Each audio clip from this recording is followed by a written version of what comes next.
बच्चों, पिछले वीडियो में हम लोग ईथरों के सामान्य गुणों का कुछ अध्ययन किए थे। सामान्य परिचय, जैसे उनका सामान्य सूत्र, जनरल फार्मूला, आइसोमेरिज्म और बनाने की एक विधि विलियमसन संश्लेषण का अध्ययन किया गया था। विलियमसन संश्लेषण महत्वपूर्ण विधि है। ईथरों के बनाने की आगे विधियों में जैसे एल्कोहलों के निर्जलीकरण द्वारा, बाय डिहाइड्रेशन ऑफ एल्कोहल्स, यानी एल्कोहलों का निर्जलीकरण किया जाए तो उससे भी ईथर प्राप्त होते हैं, बस केवल उसका कंडीशन अलग रखना रहता है। जैसे एथिल एल्कोहल का डिहाइड्रेशन यहाँ दिखाया जा रहा है। डिहाइड्रेशन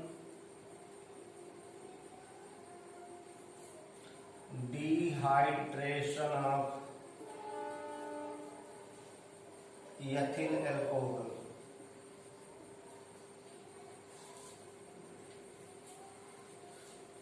एथिल एल्कोहल का निर्जलीकरण कई अभिकर्मकों द्वारा कराया जाता है। कंसंट्रेट H2SO4 द्वारा जो निर्जलीकरण है उसमें अगर टेम्परेचर 140 डिग्री सेल्सियस रखा जाए और एथिल एल्कोहल अधिकता में लिया जाए तो उसके डिहाइड्रेशन से ईथर का निर्माण होता है और डाईएथिल ईथर बनता है। Ethyl alcohol C2H5OH, ethyl alcohol की वाष्प को सांद्र सल्फ्यूरिक अम्ल पर प्रवाहित कराया जाए, टेम्परेचर 140 रखेंगे तो इसके डिहाइड्रेशन से डाईएथिल ईथर बनेगा। C2H5O C2H5 diethyl ether. और टेम्परेचर 160 से 170 के लगभग रखते हैं तो एल्कीन यानी एथिल एल्कोहल से एथिलीन का फॉर्मेशन करना होता है तो टेम्परेचर का रेंज कुछ ज़्यादा होता है। और एथिल एल्कोहल की अधिकता रहती है तो डाईएथिल ईथर का निर्माण होता है, टेम्परेचर लगभग 140 डिग्री सेल्सियस रखा जाता है। इस क्रिया में एथिल एल्कोहल C2H5OH सल्फ्यूरिक अम्ल से अभिक्रिया करके एथिल हाइड्रोजन सल्फेट बनाता है। C2H5OSO3H ऐसा लिखा जा सकता है, या इसके फार्मूले को C2H5HSO4 भी लिखते हैं। एथिल हाइड्रोजन सल्फेट ये एसिड है और ये एल्कोहल है। एसिड और एल्कोहल का रिएक्शन एस्टरिफिकेशन कहलाता है। ये इनऑर्गेनिक एसिड है और ये एल्कोहल है, तो एस्टरिफिकेशन में यहाँ जल निकलेगा तो एथिल हाइड्रोजन सल्फेट बन गया। अब एथिल एल्कोहल की अधिकता अगर है तो ethyl hydrogen sulphate C2H5HSO4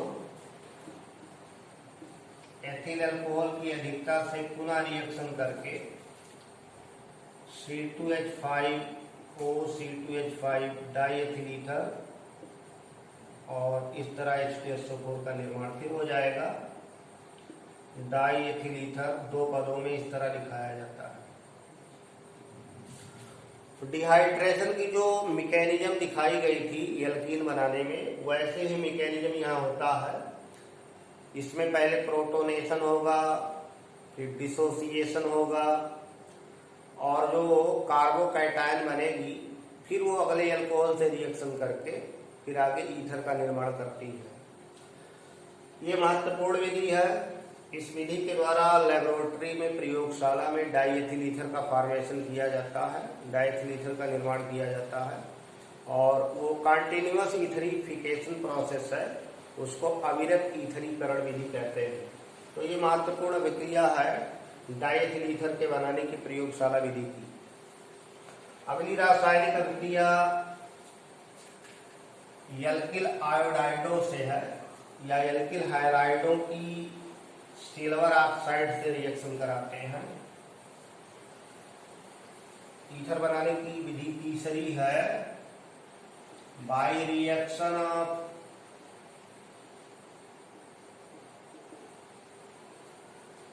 alkyl halide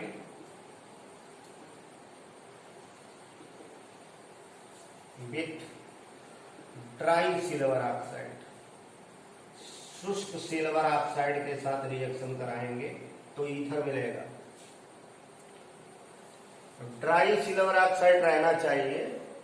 अगर नम वाली है, मॉइस्ट सिल्वर ऑक्साइड है, तो एल्कोहल का फॉर्मेशन हो जाएगा।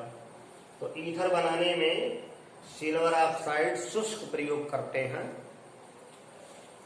एल्किल हाइलाइड की अभिक्रिया शुष्क सिल्वर ऑक्साइड के साथ कराते हैं Ag2O। ये ड्राई सिल्वर ऑक्साइड है, शुष्क है।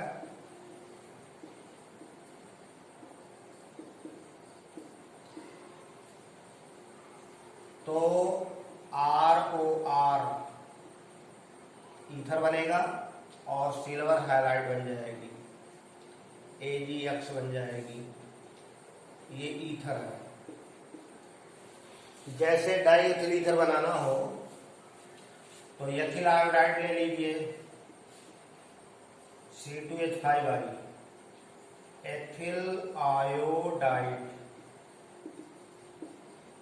एथिल आयोडाइड या आयोडोएथेन, और इसकी अभिक्रिया सिल्वर ऑक्साइड, शुष्क सिल्वर ऑक्साइड से कराएंगे तो डाई एथिल ईथर बनेगा, C2H5O C2H5, और सिल्वर आयोडाइड आगे बन जाएगी डाई एथिल ईथर। इसको एथॉक्सी एथेन भी कहते हैं।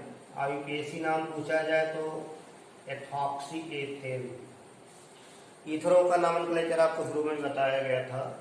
अगर सममित ईथर है, सिमेट्रिकल है, तो किसी भी एल्किल को ऑक्सीजन के साथ जोड़ करके एल्कोऑक्साइड पढ़ा जाएगा। लेकिन अगर असममित है तो हमेशा छोटे वाला एल्किल ऑक्सीजन के साथ एल्कोऑक्सी पढ़ा जाएगा और बड़ा वाला जो एल्किल होगा उसको एल्केन पढ़ेंगे। तो इस तरह ये सममित ईथर डाइएथिल ईथर बनता है। तो किसी एल्किल हाइलाइड की अभिक्रिया शुष्क सिल्वर ऑक्साइड के साथ कराया जाएगा तो ईथर का फॉर्मेशन होगा, ROR सूत्र के यौगिक बनेंगे। ऐसे डिहाइड्रेशन एल्कोहलों का एल्यूमिना द्वारा भी होता है। Dehydration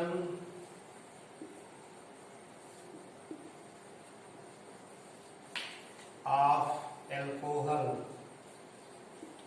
by alumina, Al2O3 alumina है, और एल्यूमिनियम फास्फेट AlPO4, ये लोग भी डिहाइड्रेटिंग एजेंट हैं।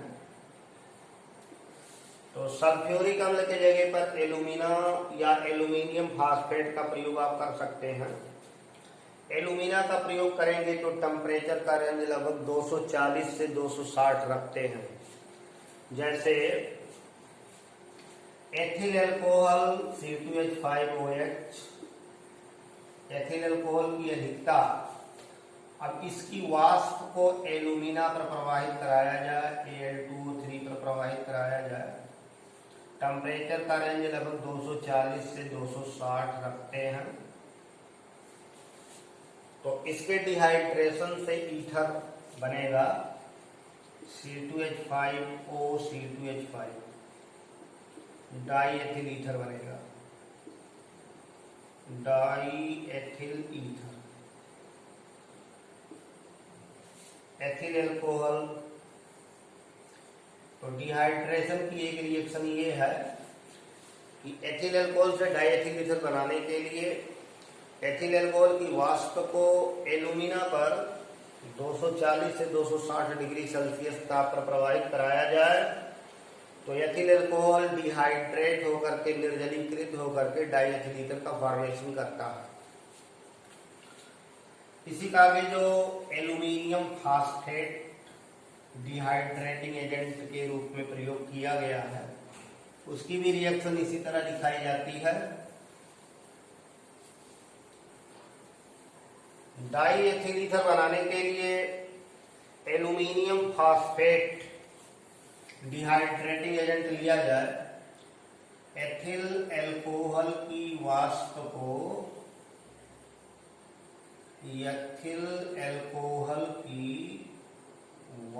को एल्यूमिनियम फॉस्फेट AlPO4 पर 350 डिग्री सेल्सियस का टेम्परेचर रहे होगा और पास करेंगे तो रिएक्शन तो सेम पैटर्न पर चलती है, केवल कंडीशन अलग है। यहाँ डिहाइड्रेटिंग एजेंट के रूप में एल्यूमिनियम फॉस्फेट है और टेम्परेचर 350 है, 350 डिग्री सेल्सियस का टेम्परेचर है। तो डाई एथिल ईथर यहाँ बनेगा C2H5O,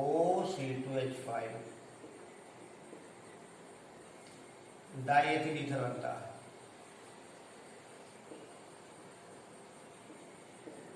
तो मुख्य रूप से डाई एथिल ईथर का बनना आपको बताया गया है और इस चैप्टर में जो आपको विलियमसन अभिक्रिया बताई गई है वो बहुत ही महत्वपूर्ण अभिक्रिया है। डाई एथिल ईथर के बनाने की प्रयोगशाला विधि भी पूछी जाती है,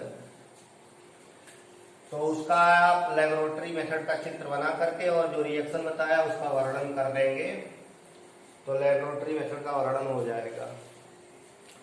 पहले आपको एल्कोहलों में भी बताया था कि मोनोहाइड्रिक एल्कोहल और ईथर एक दूसरे के आइसोमर होते हैं, फंक्शनल ग्रुप आइसोमर होते हैं। और एल्कोहलों में हाइड्रोजन बॉन्डिंग होती है, इंटरमॉलिक्यूलर हाइड्रोजन बॉन्डिंग। ईथरों में हाइड्रोजन बॉन्ड का फॉर्मेशन नहीं होता क्योंकि ईथरों में स्ट्रांग इलेक्ट्रोनेगेटिव एटम ऑक्सीजन से हाइड्रोजन जुड़ी नहीं होती है, इसलिए ईथरों का जो बॉइलिंग पॉइंट है कम होता है। ईथर ज्यादा वोलाटाइल होते हैं, उनका जो वेपर प्रेशर होता है वो ज्यादा होता है। जैसे आपने महसूस किया होगा कि कुछ लिक्विड रखने पर उड़ जाते हैं, उड़ने का कॉन्सेप्ट यही है कि उनका वेपर प्रेशर ज्यादा होता है और वेपर प्रेशर अधिक होने के नाते वो वायुमंडलीय जो एटमॉस्फेरिक प्रेशर है उसका अपोज करते हैं, उसका विरोध करते हैं और हाईली वोलाटाइल होते हैं, ज्यादा वाष्पशील होते हैं, उड़ जाते हैं। तो इसी तरह से जो डाई एथिल ईथर आपको बताया, डाई एथिल ईथर है तो द्रव लेकिन वाष्पशील होता है, रंगहीन वाष्पशील द्रव होता है। यानी इसका जो फिजिकल प्रॉपर्टी है, भौतिक गुण है, तो डाई एथिल ईथर एक कलरलेस लिक्विड है। डाई एथिल ईथर एक रंगहीन द्रव है, कलरलेस लिक्विड है।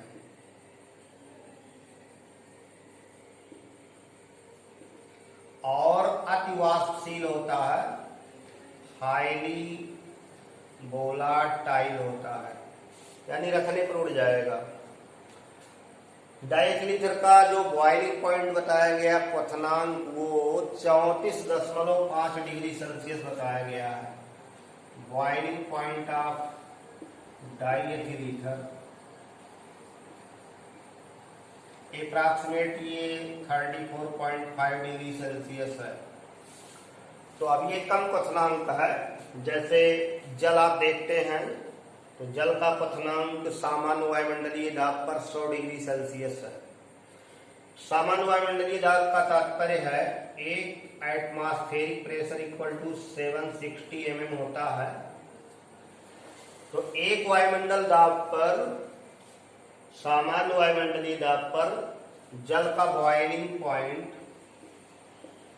100 डिग्री सेल्सियस है। अब ऊंचाइयां चढ़ेंगे, ऊपर चलेंगे तो एटमॉस्फेरिक प्रेशर डिक्रीज करता है, तो जल पहले बॉयल कर जाएगा, जल्दी क्वथन कर जाएगा, यानी बॉइलिंग पॉइंट ऊपर चलने पर डिक्रीज करेगा क्योंकि एटमॉस्फेरिक प्रेशर डिक्रीज करेगा।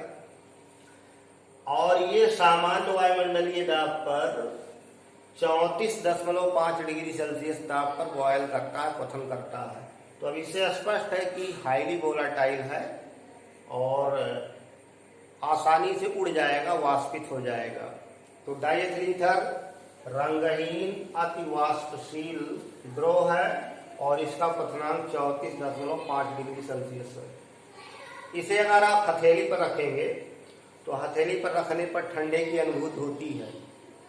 जो भी लिक्विड हाईली वोलाटाइल होते हैं, जैसे स्पिरिट, डायथिलीथर या जो इत्र आती है, सेंट आता है, वो सब त्वचा को ठंडक की अनुभूति कराते हैं, क्योंकि वो हाईली वोलाटाइल हैं, यानी सरफेस से वाष्पित हो जाते हैं, तो वो जो पृष्ठ है, सरफेस है, वो ठंडा हो जाता है। तो अगर डायथिलीथर को हाथ पर रखेंगे तो ठंडक का अनुभूति होगा, क्योंकि वो बहुत ही ज्यादा वाष्पशील है, उड़ जाता है। डायथिलीथर को सूंघने पर बेहोशी आती है, सामान्य निश्चेतना उत्पन्न होती है, इसलिए इसका उपयोग एनेस्थेसिया में यानी बेहोश करने में किया जाता है। ध्यान यही रखना है कि डायथिलीथर का निश्चेतक के रूप में प्रयोग तब करना चाहिए जब उसमें डायथिलीथर हाइड्रोपरऑक्साइड की अशुद्धि ना हो, क्योंकि डायथिलीथर ऑक्सीजन से रिएक्शन करके हाइड्रोपरऑक्साइड का फॉर्मेशन कर लेता है, और हाइड्रोपरऑक्साइड का अगर फॉर्मेशन हो गया तो फिर वो विषाक्त हो जाएगा, पॉइजनस हो जाएगा, और उसका उपयोग बेहोशी में नहीं किया जा सकेगा। तो इस तरह डायथिलीथर एक महत्वपूर्ण कंपाउंड है, महत्वपूर्ण यौगिक है। इसका उपयोग सॉल्वेंट के रूप में भी करते हैं, और एक्सट्रैक्शन में, मतलब एक सॉल्वेंट में कोई सॉल्यूट घुला हुआ है और वो ईथर में भी सॉल्युबल है, तो उसको सॉल्वेंट एक्सट्रैक्शन के द्वारा अलग किया जा सकता है। जैसा कि डिस्ट्रीब्यूशन लॉ में बताया जाता है कि अगर दो आमिश्रणीय द्रव हैं, दो इमिसिबल लिक्विड्स हैं और सॉल्यूट दोनों में मिसिबल है, तो एक में घुला हो तो दूसरे सॉल्वेंट का प्रयोग करके उसको अलग किया जा सकता है। तो सॉल्वेंट एक्सट्रैक्शन में इसकी महत्वपूर्ण भूमिका है। तो बच्चों, इस वीडियो में हम लोगों ने डायथिलीथर का मुख्य रूप से बनाने की विधि और उसकी कुछ भौतिक गुणों का अध्ययन किए, और आगे हम लोग इसके रासायनिक गुणों का अध्ययन करेंगे। धन्यवाद।